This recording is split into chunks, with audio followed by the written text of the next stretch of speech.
viajeros de la lejana Hispania. Esto es Cleopatra y la Sociedad de Arquitectos. No, ya, en serio. Bienvenidos a la Sociedad de Arquitectos. En este juego somos los arquitectos que vamos a construir un gran palacio para Cleopatra. Con sus jardines, con sus obeliscos, con su trono. Pero claro, el palacio no va a empezar así. Va a empezar muy por lo básico. ¡No, la maravilla no! Bueno, esto es lo que realmente tenemos. Un palacio a medio construir. Bueno, un palacio. Un solar. Todo esto es un solar ahora mismo. 4 pilares mal puestos. Un jardín encima sin nada, más feo que nada. El suelo, que lo hemos puesto. Y hemos puesto wifi para poder conectarnos, pero poco más. ¿Y qué queréis que os diga? A Cleopatra no le gusta esperar. Y tenemos que llegar a tiempo, sí o sí, o nos tirará a los cocodrilos.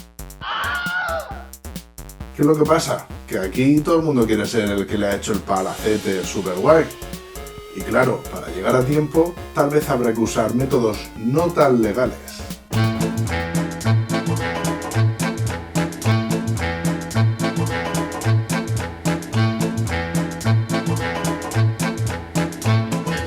Un palacio hay que construir, a la cantera has de ir, un arquitecto contratarás. ¿Y la exotraje activarás? ¡No! Esto no está en el futuro.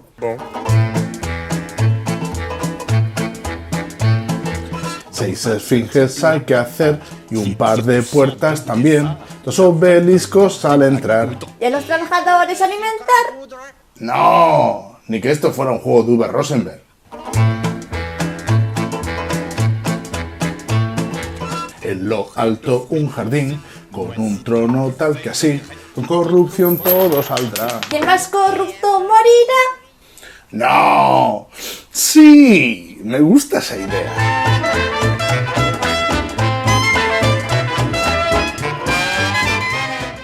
Bueno, como habéis visto, hay muchísimo que construir, así que démonos prisa y empecemos. Solo podemos hacer 2 cosas, y no podemos hacer las 2, o una u otra.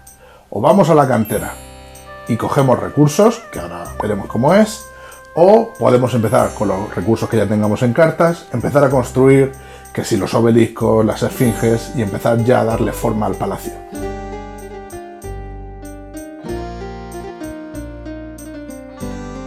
Si decidimos ir a la cantera, podremos coger recursos de los que hay aquí abajo.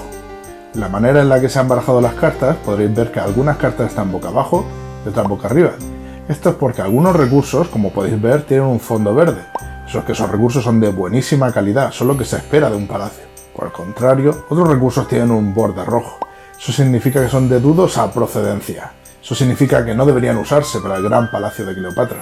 La cosa está en que cada una de esas cartas vale por 2 recursos normales. Y claro, nos ahorraría mucho tiempo. Como podéis ver, los recursos de dudosa procedencia tienen un simbolito con la cara de Sobek, el dios del Nilo. Eso significa que si usamos una carta de un recurso de dudosa procedencia, recibiremos una ficha de corrupción. Cerdos endogámicos y pedantes corruptos. Irá directamente a nuestra pirámide. La cosa está en que el resto de jugadores no sabrán cuántas fichas de corrupción tenemos durante la partida. Estas monedas de corrupción son importantísimas, porque gracias a ella nos va a permitir que ganemos, que adelantemos a los demás. El problema está en que si nos corrompemos muchísimo, al final de la partida, el jugador que más se corrompa va a acabar en los cocodrilos, porque Cleopatra siempre se entera. ¡Todo el mundo de cabeza a los cocodrilos! La otra opción que tenemos en nuestro turno es ir a construir algunas de las piezas que necesitamos para el templo. Dependiendo de qué pieza del templo querramos construir, habrá que gastar más o menos recursos, ya sean iguales o desiguales. Por ejemplo, para construir una esfinge necesitamos 2 recursos iguales y, además, un trabajador. Para construir a cambio un obelisco necesitamos 4 iguales y 2 trabajadores. Por construir cada pieza nos van a dar puntos y en algunos casos es importantísimo el cuándo construirlos. Por ejemplo, cuando construimos una esfinge nos da puntos, pero es que la siguiente que construyamos a su lado nos darán más puntos aún. Los obeliscos, por ejemplo, dan muchísimos puntos, pero dan una barbaridad cuando se construyen en una línea de esfinges que ya ha sido terminada. Así que es vital estar justo en el momento adecuado para construir ese obelisco. Durante vuestro turno podéis construir todo lo que queráis siempre y cuando tengáis los recursos suficientes para pagarlo. Cuando una sección del palacio haya sido terminada, como las esfinges o las puertas, Cleopatra avanzará un espacio. Cuando Cleopatra haya llegado al quinto espacio del camino, la partida terminará automáticamente. Para terminar el palacio tendremos que haber construido al menos 5 partes de él, ya sean las esfinges, los obeliscos, las 2 puertas principales que hay, todas las paredes que rodean el palacio, el jardín de los dioses y, por supuesto, el trono con su pedestal. Los puntos además que nos dan nos vienen con estos maravillosos escarabajos azules, que tienen escondidos los puntos por detrás. Esto sirve para que en ningún momento el resto de jugadores sepan cuántos puntos tienes, porque ya veréis, va a ser muy importante a mitad de partida. Cuando Cleopatra pase del espacio 3 al 4, el gran sacerdote hará una ofrenda a los dioses. Entonces todos los jugadores tendrán que ofertar en escarabajos azules puntos para ofrecérselos a los dioses. Esos puntos se van a perder, pero tener una cosa en cuenta: el ganador de esta ofrenda se quitará 3 puntos de corrupción, mientras que el resto no solo no se quitarán nada, sino que se añadirán más corrupción. Hay muy pocas formas de quitarse corrupción en esta partida, así que esa puede ser una de las importantes. Otra manera es que mientras se construye el jardín de los dioses, si en algún momento hacéis un espacio en el que ya no pudiesen caber más piezas, podéis colocar una de vuestras estatuas al dios Anubis. Por cada espacio en ese jardín dedicado a Anubis, os quitaréis una ficha de corrupción al final de la partida. Por último, y no por ello menos importante, podemos contratar a uno de los grandes arquitectos de la sociedad de arquitectos que trabajaba para Cleopatra. Los tenéis todos aquí. Cada uno de ellos os da un poder diferente que será súper útil durante la ronda, pero tendréis que pagar en algunos de ellos en corrupción o en puntos de victoria. El capataz te permite construir esta ronda con 2 trabajadores menos. El visir te permite en este mismo turno visitar tanto la cantera como la zona de construcción. El arquitecto te permite en este turno ganar 4 puntos de victoria extra por cada parte del palacio que construyes. El mercader te permite construir ahorrándote 2 recursos esta ronda. Y el mendigo te permite coger 4 cartas del mazo que no estén en la zona de la cantera. Solo podremos activar un arquitecto al principio de nuestra ronda, pero eso sí, no contará de cara a una de las 2 posibles acciones que podemos hacer por turno. Cada vez que uséis a uno de ellos, este se irá al final y moverá al resto de arquitectos un espacio.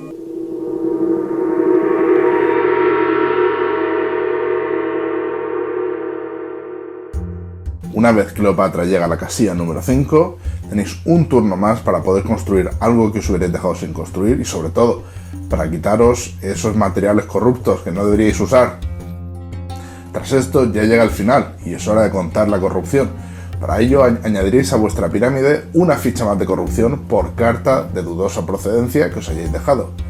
Además, contaréis la corrupción que hubiera en vuestra pirámide. Acordaos que también os quitáis corrupción gracias a los Anubis. Si vuestro Anubis ocupa un espacio de 3 casillas, os quitáis 3 fichas. Tras esto, quien menos fichas de corrupción tenga se las descarta a todas, sea el número que sea, y el resto de jugadores se descartan el mismo número que se descartó el que menos tenía.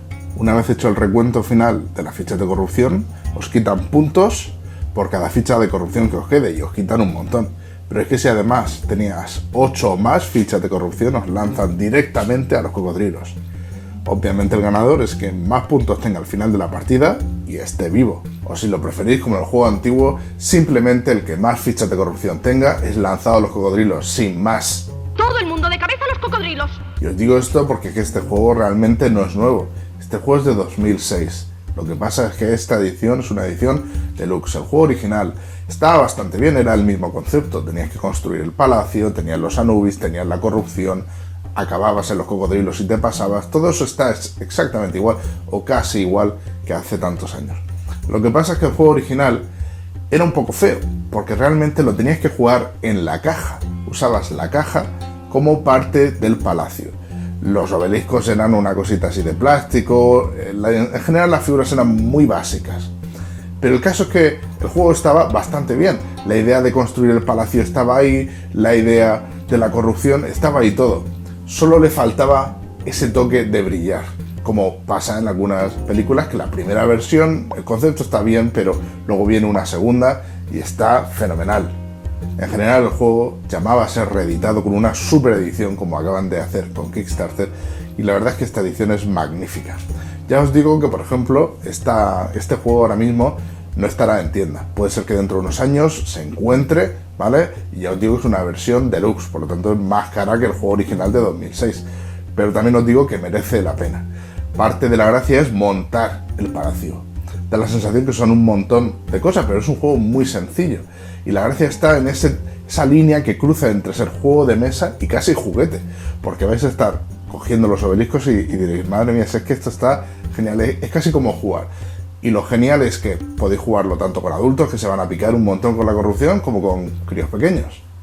Es un juego que por su mera fisicalidad, por sus fichas, por lo que es, te trae el antiguo Egipto a casa y hace que lo disfrutes un montón. Por todo esto es un juego que no puedo dejar de recomendar. Cleopatra y la Sociedad de Arquitectos es un juego magnífico y es súper visual. Es un juego que en cuanto se lo enseña a la gente, no solo se lo pasa bien, sino que se lo pasa bien montando el palacio, viendo cómo va creciendo y cómo picándose entre ellos con la corrupción, sabiendo que están a una ficha o dos de acabar en los cocodrilos. Bueno, esta ha sido nuestra review de Cleopatra y la Sociedad de Arquitectos, una gran caja para un gran juego. ¡Cuidado! Ups. Espero que os haya gustado nuestro vídeo y si os ha gustado, dadle a like. Si os gustan nuestros vídeos, suscribíos, porque vamos a tener más. Pronto tendremos el siguiente, así que estad atentos. ¡Chuk chuk!